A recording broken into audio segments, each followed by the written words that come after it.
Question number 8 says कि ABCD आपके पास में एक, अच्छा यहाँ पर एक सबसे पहले आती है डेफिनेशन सर्कमस्क्राइब एंड इंस्क्राइब।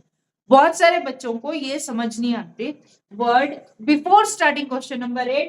तो हम यहाँ पर पहले दो टर्म्स समझते हैं जो लिख रखा है, सर्कमस्क्राइब या फिर इंस्क्राइब। Got it? इन दोनों का मतलब समझते हैं, क्योंकि जब क्वेश्चन आएंगे तो आपको कई बार फिगर नहीं दे रखी होती है and then you have to draw it yourself. ठीक है, देखो जैसे अभी क्वेश्चन नंबर 8 का एग्जांपल ले लेते हैं। इसमें लिख रखा है quadrilateral ABCD is drawn to circumscribe a circle, यानी कि क्वाड्रिलेटरल जो है उसने that is lying outside and the circle is inside. Circumscribing यानी कि क्वाड्रिलेटरल एबीसीडी सर्कल के साइडों में बन रखा है, उसने उसको घेर रखा है। हाँ, circumscribe means the figure is itself outside. समझ लो, जैसे यहाँ पर लिख रखा है कि आपके पास में एक क्वाड्रिलेटरल है और इस क्वाड्रिलेटरल ने मतलब it is it is outside some circle. समझ में आ रही है? तो इसको हम कहते हैं सर्कमस्क्राइब। अब जैसे मैं एक कहती हूँ क्वेश्चन नंबर 11, जस्ट मैं समझाने के लिए ये वाले क्वेश्चन ले रही हूँ ताकि तुम्हें सर्कमस्क्राइब और इंस्क्राइब का मतलब समझ में आए। यहाँ पे लिख रखा है a triangle, sorry 11, prove that parallelogram circumscribing a circle is a rhombus. वो कहता है एक पैरेललोग्राम जो कि मैं ये कह रही हूँ कि वो एक सर्कल को सर्कमस्क्राइब करेगा। देखो अगर पैरेललोग्राम होता तो आपका सर्कल नहीं होता, इलिप्टिकल होता कुछ। वो कह रहा है कि अगर कोई पैरेललोग्राम है और वो सर्कल को सर्कमस्क्राइब करता है तो प्रूव करो वो रोम्बस होगा। तो सर्कमस्क्राइब का मतलब क्या हुआ? Parallelogram is circumscribing circle. अब जैसे क्वेश्चन नंबर 12 में a triangle is drawn to circumscribe a circle, यानी कि हमने एक ट्राइंगल बनाया और उसने एक सर्कल को सर्कमस्क्राइब किया। इंस्क्राइब क्या होता है? इंस्क्राइब का मतलब होता है, जैसे let me take one example. देखो जैसे अभी मैंने सर्कमस्क्राइब के एग्जांपल दिए, जैसे इंस्क्राइब अगर आएगा तो जैसे incircle of an isosceles triangle. समझ रहे हो? आइसोसेलेस ट्रायंगल के अंदर का, और जरूरी नहीं है कि हर बार सर्कल इनसाइड ही होगा। ये बाय चांस हमारे पास एग्जांपल आए हैं जहां पर circle is inside some figure. ऐसे भी क्वेश्चन हो सकते हैं जहां पर से triangle is inside the circle. दोनों तरीके से हो सकता है। ये भी लिख सकते हैं कि जैसे यहाँ पे circle has been inscribed inside a triangle. Got it? लेकिन ऐसा भी हो सकता है कि triangle is inscribed in a circle. समझ में आ रहा? अगर यहाँ पर उल्टा होता, triangle is inscribed in a circle, तो ऐसा हो जाता। अगर यहाँ पर होता कि सर्कल इज ड्रॉ, अब देखो इसी चीज के दो सेंटेंसेस हो सकते हैं, सर्कमस्क्राइब से भी हो सकता है, इंस्क्राइब से भी हो सकता है। अगर सर्कमस्क्राइब से हो सकता है तो आई कैन से कि circle is circumscribing a triangle. अगर इंस्क्राइब से होगा तो आई कैन से कि triangle has been inscribed by a circle. Got it? तो ये चीज थी सिर्फ आपको सर्कमस्क्राइब और इंस्क्राइब के बीच में डिफरेंस बताने को। तो क्वेश्चन नंबर 8 में हमने क्या किया? क्वाड्रिलेटरल दोबारा हम कर रहे हैं। Quadrilateral ABCD is drawn to circumscribe a circle. देखो आपके पास में एक सर्कल है, मैं बिल्कुल फिगर आपके टेक्स्ट बुक जैसी सी बना देती हूँ। ठीक है, so somewhere near to your textbook. Okay, A B C D। अब ये वाला क्वेश्चन जो है ना, इस एज सच क्वेश्चन को भी लर्न करना है। मैं ये बोल रही हूँ आपको ये क्वेश्चन भी लर्न करना है। There is a reason why you have to learn this question, क्योंकि ये वाला क्वेश्चन एमसीक्यू की फॉर्म में आता है। आप बताओगे, अब मैं बताती हूँ ये एमसीक्यू की फॉर्म में कैसे आता है। जैसे यहाँ पे लिख रखा है a quadrilateral ABCD is drawn to circumscribe a circle, prove that AB plus CD। आप देख रहे हो ये दोनों अपोजिट साइड्स हैं। AB and CD are the opposite sides of a quadrilateral and AD and BC are the opposite sides of the quadrilateral। तो ये जब इक्वल करने को बोला है तो एग्जैक्टली अब अगर किसी ने एमसीक्यू डालना हो, सपोज कर लो मैंने ही एमसीक्यू डालना है, तो जो टू प्रूफ है, टू प्रूफ क्या है, A B plus D C equal, अब ये तो मैंने आपको सामने से बताया ना, otherwise most of the people will forget के कौन सी साइड्स थी, वर दे अपोजिट साइड्स और वर दे एडजेसेंट साइड्स, गॉट इट और नॉट। तो ये एमसीक्यू बन गया। एक तरीके से तो एमसीक्यू ऐसे आ गया कि जब मैंने ये बोल दिया कि आपको मैंने चार ऑप्शंस बोल दी कि A B plus B C equal to you know A D plus B C, एक मैंने डाल दिया A B plus B C equal to C D plus A D, got it. ऐसे करके मतलब चार ऑप्शन होंगे तो ऑब्वियसली एक ही ऑप्शन आपके पास में ठीक होगा। So this is the number one way to get your MCQ. The other way to get the MCQ, आपको जो अदर वे आएगा एमसीक्यू का, देखो मैं एमसीक्यू के हिंट हर क्वेश्चन में साथ साथ में देती जा रही हूँ, इसलिए मैं बोल रही हूँ इस क्वेश्चन की स्टेटमेंट को लर्न करो, स्टेटमेंट को लर्न करो, गॉट इट। इसमें जैसे एक और क्वेश्चन आ सकता है, सपोज कर लो कि मैंने ये वाली बोल दी कि भैया ये 2.5 है, but this is 4.5, this is 3.5, got it. 5.5, 4.5, 2.5, 3.5, and I asked you find sum of BC plus AD. अब क्या होगा? If you will add AB and DC, that would be the sum of these two. People will get confused. How क्या, यही तो question है जो अभी to proof भी करना है। AB जो है, अगर मैं AB का सम लूंगी तो कितना आ जाएगा? 6 आ जाएगा, और अगर इसका सम लूंगी तो ये आ जाएगा 10 आ जाएगा, तो टोटल कितना आया? 16 आया। मैंने क्वेश्चन में पूछा what is the sum of BC and AD, तो that would be 16। People get confused because they see the figure. समझ में आया? अगर तुम फिगर सिर्फ देखोगे तो तुम्हारे को ऐसे लगेगा कि यार हो ही नहीं सकता, मतलब लगेगा, या फिर तुम हर साइड को इसको 5.5 लोगे, इसको 4.5 लोगे, इसको 3.5 लोगे, इसको 2. आएगा वही बात, but you will waste more time. How क्या बेटा? क्वेश्चन रीड कर बेटा, हाउ रीड करना। इतनी देर से यही तो बोल रही हूँ कि स्टेटमेंट को लर्न करो, स्टेटमेंट को लर्न करो। You have to prove A B equal to C D equal to A D equal to B C. Opposite sides of a quadrilateral, उनका जो सम है that is the sum are equal, got it. समझ में आ रही है बात?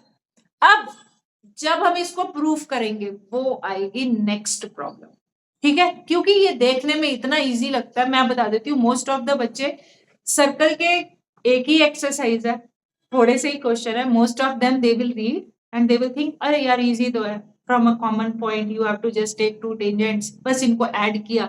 और जब पेपर में लिखने लगते हैं तो भूल जाते हैं किसको किसके, यार वहां तो सब आराम से ऐड हो रहा था, यही तो स्टेप्स थे, लेकिन जब वो ऐड वाला स्टेप आता है ना, समझ लो, तो पेपर में गलत हो जाता है। अब मैं बताती हूँ उसका भी ट्रिक। हाँ जी, तो हम नेक्स्ट अपने उस पे चलते हैं जहां पर नेक्स्ट बच्चे को प्रॉब्लम आती है कि जो लर्निंग वाले होते हैं उनको ऐसा लगता है बस सिंपल है, रीड किया सिंपल है, और उसके बाद में जब सॉल्व करेंगे तो फिर फंस जाएंगे। तो यहाँ पर लर्निंग नहीं करनी है, अगर लर्निंग करनी है तो कैसे करनी है, ट्रिक पहले बोर्ड के ऊपर देखो। आपको टू प्रूव करना है, यू हैव टू प्रूव कि भैया A B plus B C equal to A D plus B C, correct, ये प्रूव करना है।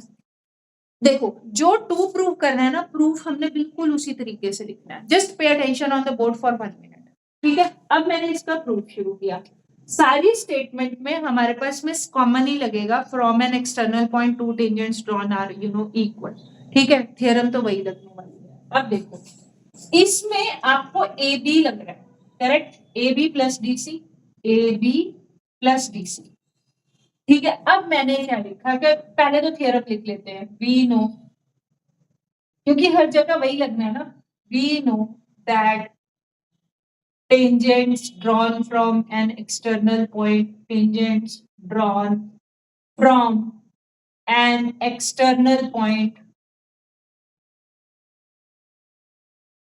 to a circle are equal, correct।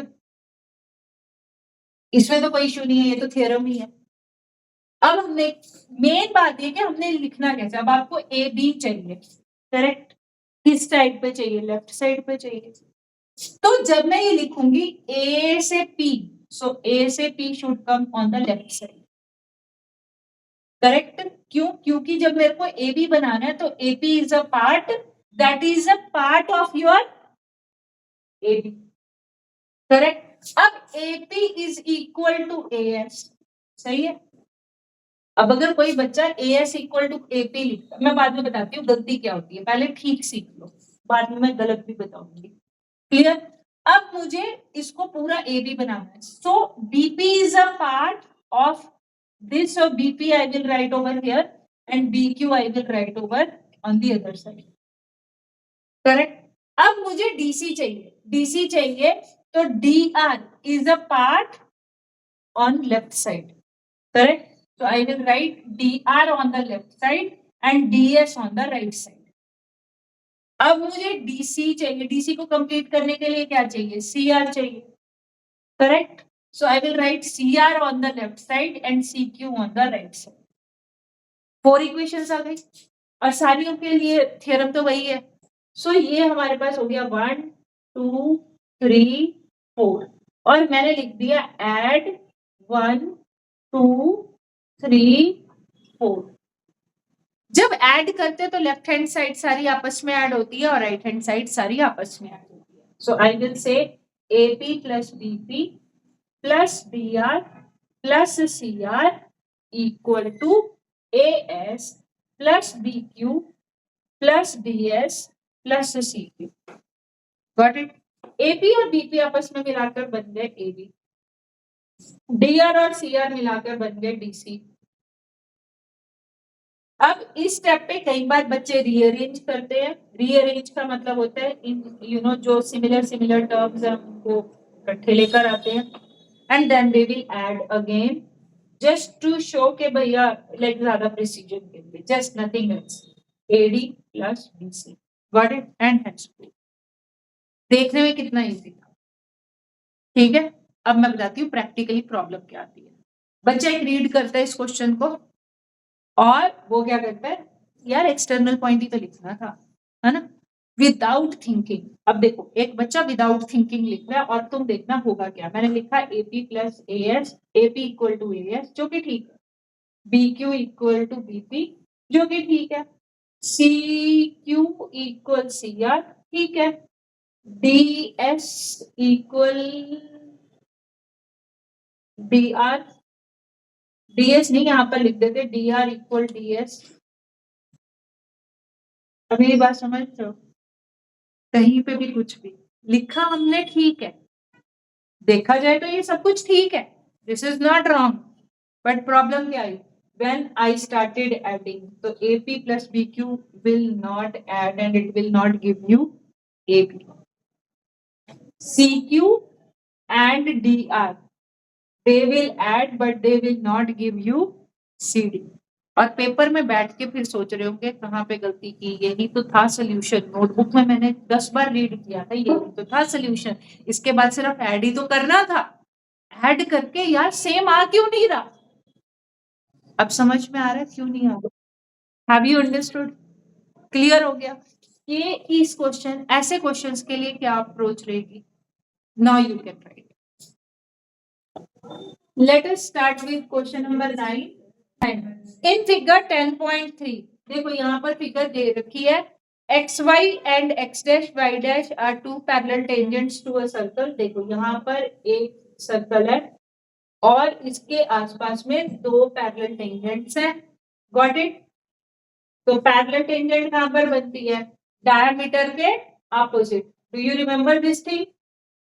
हाँ, ओके। सो ऐसा हो गया, तो ये हो गया आपका सेंटर O और it means PQ is a diameter. Clear हो गई बात? और उसने बोला कि यहां से एक टेंजेंट जा रही है and the point of contact is C। देखो दोबारा, XY and X dash Y dash are two parallel tangents to a circle with center O। Another tangent AB with point of contact C intersecting XY at A and X dash Y dash at T prove that angle AOB is 90 degree। ये हमने prove करना है कि ये 90 degree है।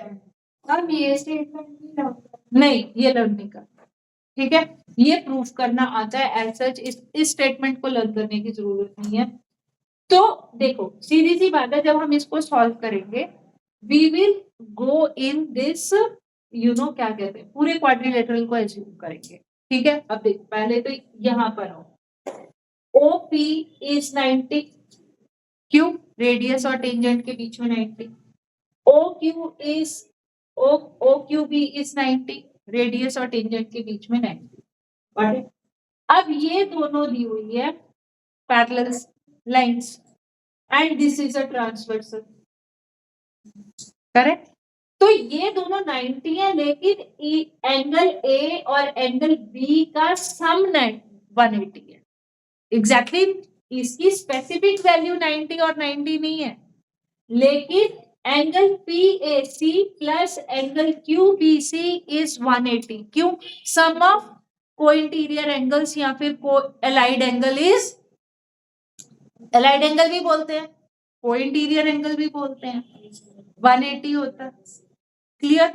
ये हमने 9th में पढ़ा था कि whenever अगर किसी को 9th का नहीं है यार तो मैं याद करवा देती हूँ, दो लाइंस अगर पैरेलल है and there is a transversal से T over there, then the sum of angle say 1 and angle 2 is 180 degree. ये दोनों एलाइड एंगल्स या फिर को इंटीरियर एंगल्स होते हैं और इनका सम क्या होता है? 180 होता है। They are on the same side of the transversal. याद आ गया? क्लियर? अच्छा, अब बात ये है कि अब हमें पता है कि जब भी किसी टेंजेंट का जो पॉइंट ऑफ कांटेक्ट है, if it is drawn to the circle it will bisect this inclined angle between the two tangents, yes और नो? याद है? ऐसे ही ये जो लाइन होगी OA, this is the line joining the angle between the two inclined tangents and the center of the circle, so it will bisect this angle.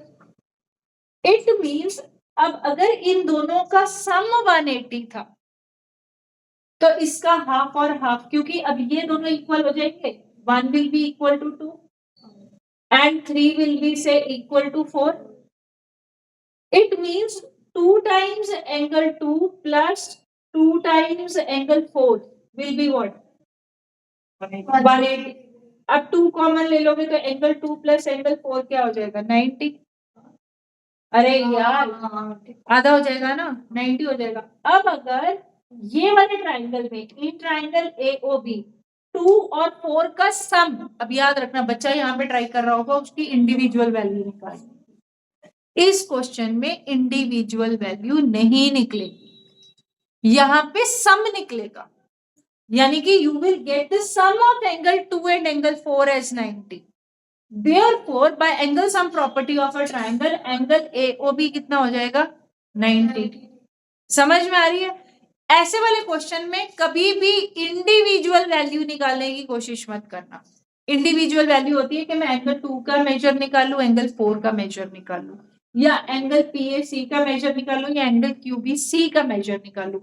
अलग अलग वैल्यूज नहीं निकलेंगी, उनका सम का निकलेगा। Have you understood this thing, ji? How did you? So let us start, writing this thing. Everything is given, so you know that you need to prove angle AOB equal 90 degree. अब हम proof शुरू करते हैं। Proof शुरू करोगे तो exactly I don't find any reason to find OPA 90 and OQB 90 because already given XY and X dash Y dash are parallel lines.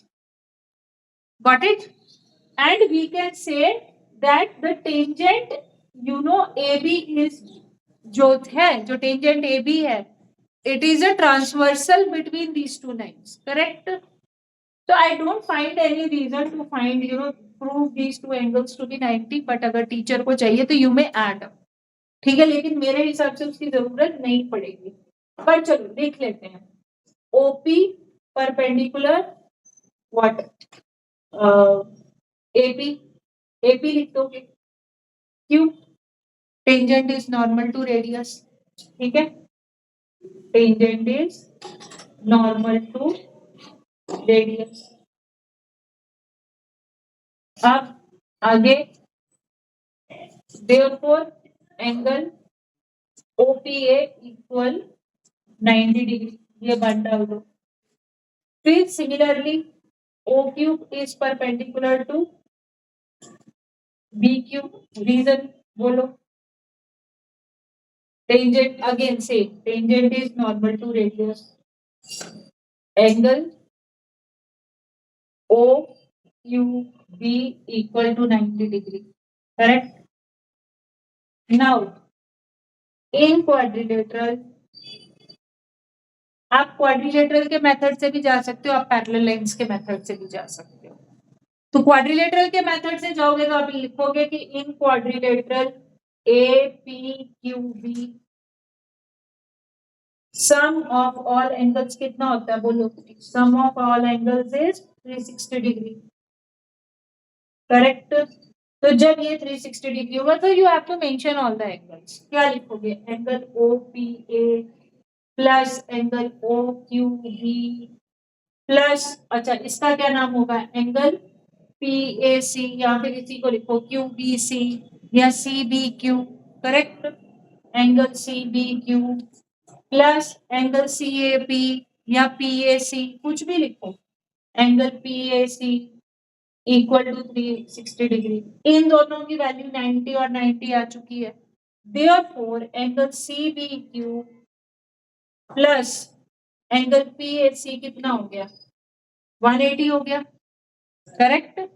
Need I to write, यहाँ पर लिख देते हैं, एक minute, angle P A C equal to 180 degree from 1 and 2, सही है, from 1 and 2। तो इसकी वजह से अब यहाँ पर वो वाली स्टेटमेंट आएगी जो मैं अभी आपको बोल रही थी। यहाँ पर लिख सकते हैं वी नो, या फिर हम ये लिख सकते हैं कि एंगल सी बी ओ, या तो तुम एंगल सी बी ओ लिखो, या फिर अच्छा ऐसे लिखते हैं, इसके नाम मत लिखो। बहुत सारे बच्चे क्या होते हैं, जब इनके नाम लिखने बैठते हैं तो उसमें गलती करते हैं, लाइक ओ ए पी लिखना, ओ ए सी लिखना। So many people do the mistake. Best is you mark the angle numbers in the figure and then you proceed. Clear? जैसे जब मैं फिगर बनाऊंगी तो मैं यहाँ पे मार्क कर दूंगी ये 1 2 है, ये 3 4 है, गॉट इट। तो मैं यहाँ पे लिख दूंगी कि एंगल 1 इक्वल टू, नाउ क्योंकि यहाँ पर स्टोरी जो है बदल रही है, so angle 1 equal to angle 2 and angle 3 equal angle 4। अब रीजन लिख सकते हो, करेक्ट। और रीजन क्या आएगा, because tangents from an external point, tangents from an external point are equally inclined, are equally inclined to the line segment, to the line segment joining the center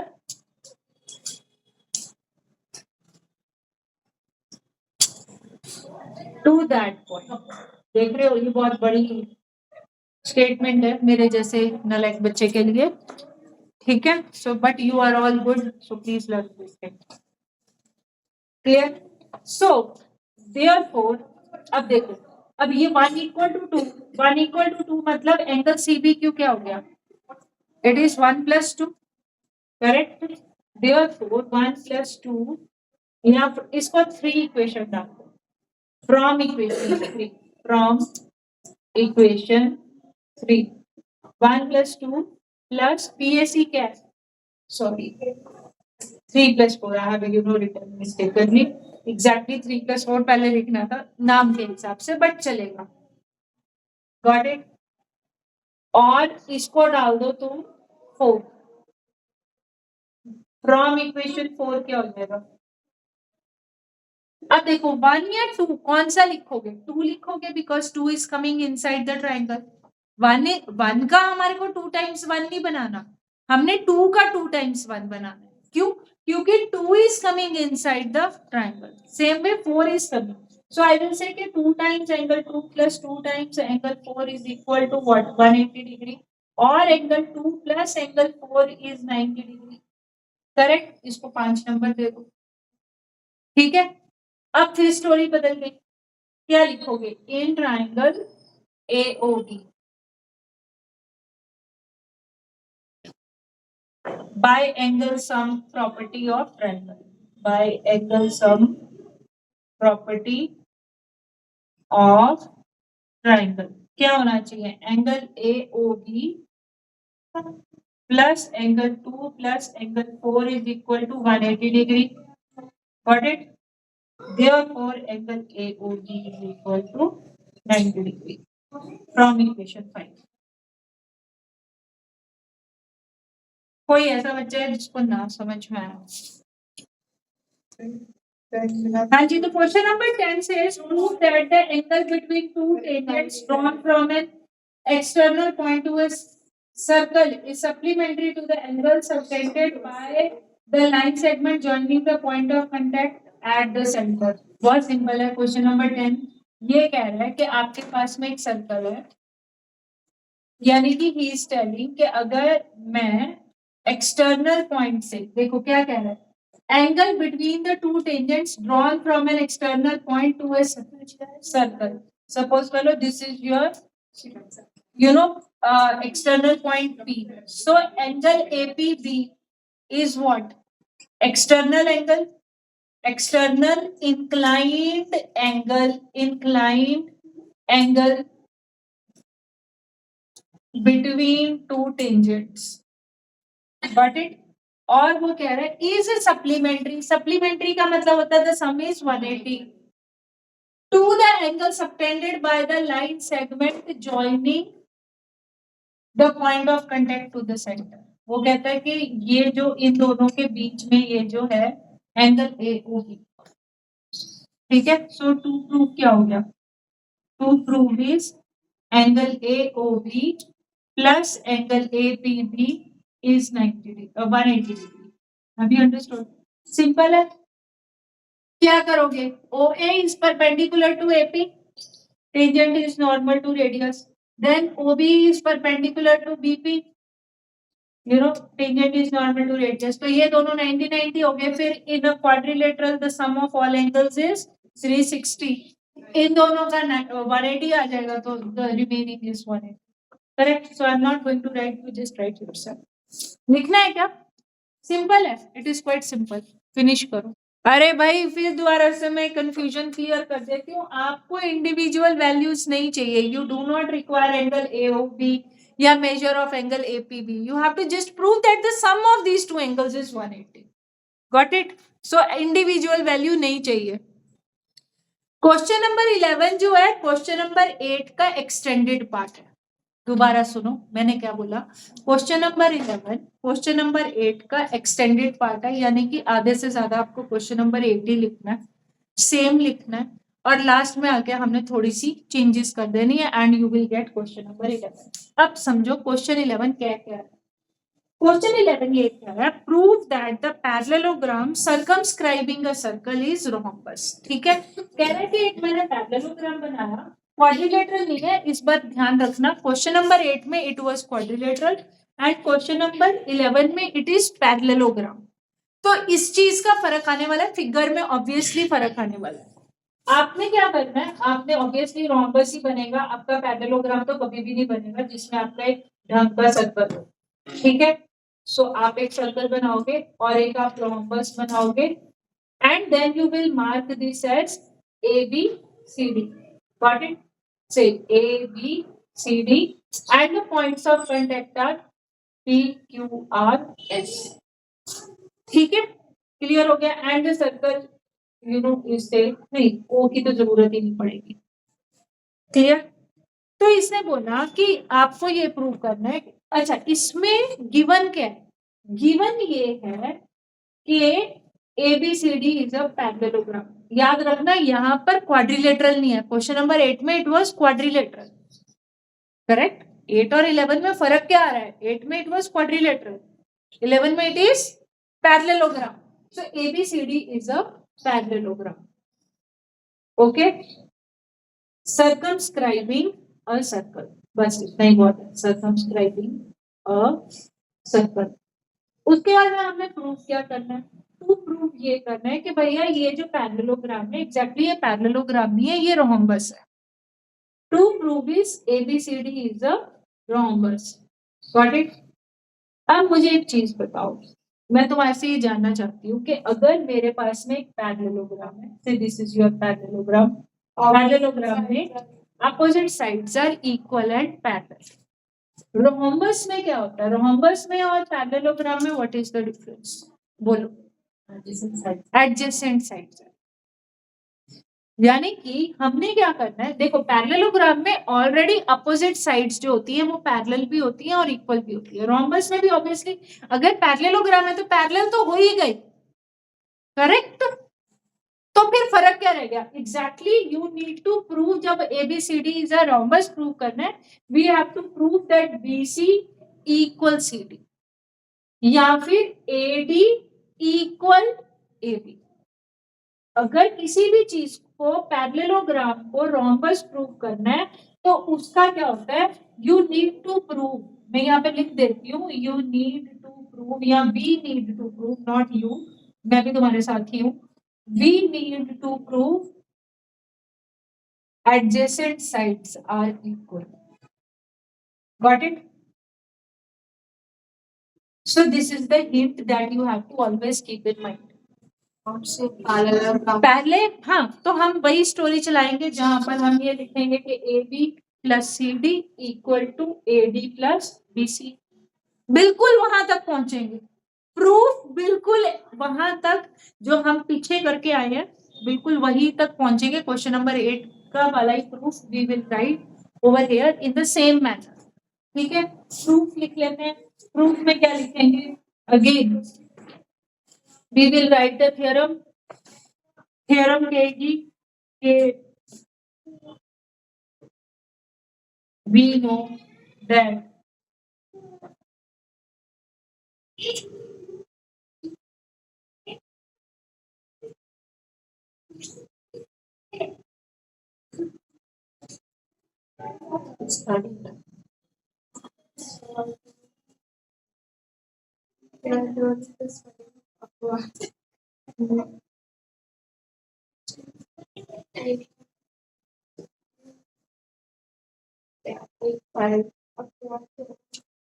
Got it?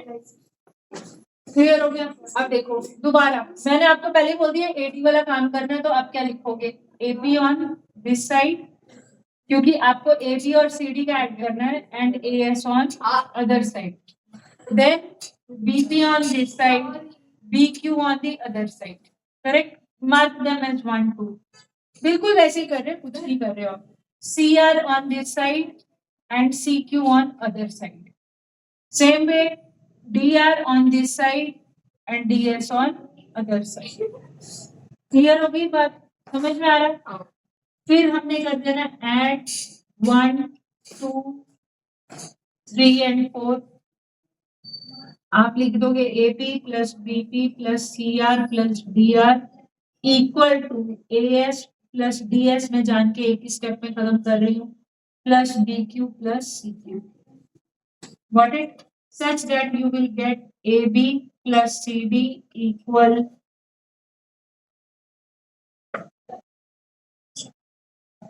AD plus BC. Got it? अब हमारा अब हमारे को क्या है? Given क्या है? ABCD is a parallelogram.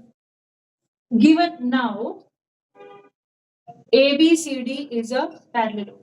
ये तो एग्जैक्टली अगर आप देखो क्लास 8 क्वेश्चन नंबर 8 को ही मैंने चिपकाया और कुछ नहीं किया। ABCD is a parallelogram.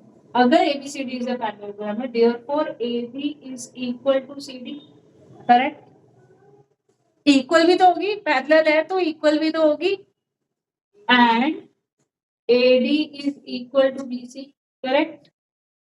तो अगर इस इक्वेशन में 5 नंबर में if I will use 6 and 7 from 5 6 and 7, तो 5 के अंदर देखो AB इक्वल टू CD है, तो can I right 2 times AB? इसमें AB प्लस AB बन जाएगा। और देखो अगर आपका AB है तो उसके एडजेसेंट आप BC ले लो, Adjacent you can take BC and I can write 2 times BC. So AB equal to BC. क्या हो गया? In a parallelogram, if adjacent sides are equal, then the given figure is rhombus mention. क्या? अगर parallelogram के adjacent sides equal हो जाती है, then the figure will be rhombus. In a parallelogram, if adjacent sides are equal, then it is a rhombus. Therefore, ABCD is a rhombus. Finish. Okay. Now, so we need to remember that. देखो बेटा, इस step तक exactly we had assumed this to be some quadrilateral. We had not assumed it to be a parallelogram. अगर ये सारे steps देख रहे हो तो ये आपको एक क्वाड्रिलेटरल जो क्वेश्चन नंबर 8 है जहां पर अपोजिट साइड्स के बारे में कुछ नहीं बोला गया, बोला था क्या? ये वाली स्टेटमेंट तो वहां पर भी आ गई थी. It means it is satisfied for any quadrilateral. Yes और नो? तो अब अगर ये क्वाड्रिलेटरल है तो अब हमारे को नेक्स्ट जो गिवन चीज है वो नहीं यूज करनी. गिवन चीज क्या है कि वो क्वाड्रिलेटरल नहीं है, वो पैरेललोग्राम है. यही डिफरेंस है ना. अब हमने वो पैरेललोग्राम वाली स्टोरी डाल दी यहाँ पर कि opposite sides are equal. Yes और no? A B equal to parallel के साथ साथ में इक्वल भी है. तो इक्वल वाली स्टोरी चलेगी कि पैरेलल वाली? इक्वल वाली. तो हमने इक्वल डाल दिया.